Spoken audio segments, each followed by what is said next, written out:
You ask Tiger to solve. This deals with linear equations with one unknown. The final result is x equals 35/4. Let's solve it step by step. Simplify the expression. Multiply the coefficients. Expand the parentheses. Multiply the coefficients. Simplify the arithmetic. Group all x terms on the left side of the equation.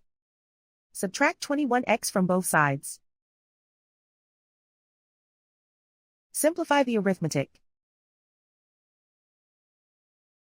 Group like terms. Simplify the arithmetic. Isolate the x. Divide both sides by 12. Simplify the fraction. Find the greatest common factor of the numerator and denominator. Factor out and cancel the greatest common factor. And so the final result is x equals 35/4.